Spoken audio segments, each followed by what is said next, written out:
جلسہ ہو رہا تھا، ہزاروں کی تعداد میں لوگ موجود تھے، اسٹیج پر بھی علماء بہت بڑی تعداد میں بیٹھے تھے، مختلف مکاتب فکر یعنی مکس، سارے سنی نہیں تھے، دوسرے بھی بیٹھے ہوئے تھے۔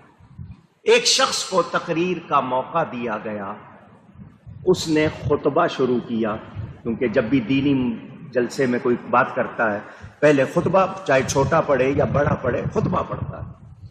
الحمدللہ رب العالمین، اگر سب کو یاد ہوگی یہ آیت، اس نے الحمدللہ رب العالمین پڑھا۔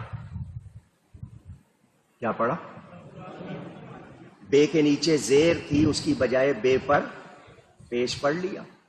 لوگوں نے کہا رب العالمین، دوبارہ پڑھو۔ اس نے پھر پڑھا اور پھر اسی طرح پڑھا پیش کے ساتھ۔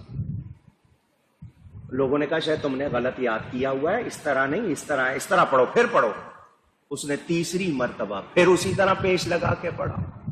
اب تک جو روک رہے تھے، ٹوک رہے تھے، وہ یہ سمجھ رہے تھے اس کو صحیح یاد نہیں ہے، لیکن اب ان کو احساس ہوا کہ یہ جان بوجھ کے کر رہا ہے۔ 3 مرتبہ اس کو ٹوکا گیا ہے، یہ جو بتا رہے ہیں وہ نہیں، اس طرح پڑھو۔ اس نے پھر غلط پڑھا۔ اب سارے کے سارے کہنے لگے کہ تجھے تقریر کی اجازت نہیں دے سکتے، تو ایک آیت کی صحیح تلاوت نہیں کر پا رہا، آگے کیا کرے گا؟ اس نے کہا رک جاؤ، تم لوگ سارے اٹھ کھڑے ہوئے ہو مجھے ڈانٹنے کے لیے، مجھے سکھانے کے لیے، میں نے تم کو سبق کیا دینا تھا، تم نے جگہ کیا پڑھا؟ اونچی، تم سے برداشت نہیں ہوا۔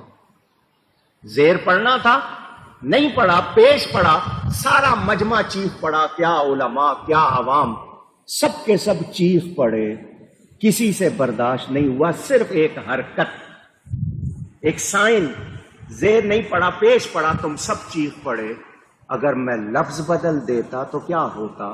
اندازہ کرو، جب تم مجھے ایک حرکت سے ہی نہ پڑھنے پہ ٹوک رہے ہو تو وہ جو کہتے ہیں نہیں قرآن کے 40 پارے تھے، وہ جو کہتے ہیں نہیں جی حضرت عائشہ کی بکری 10 پارے کھا گئی، کتنی آیتیں اس میں سے نکال دی گئی، تو بولو یہ ہو سکتا ہے؟ ایک زیر زبر غلط نہیں پڑھنے دے رہے ہو، آیت کیسے بدلنے دو گے؟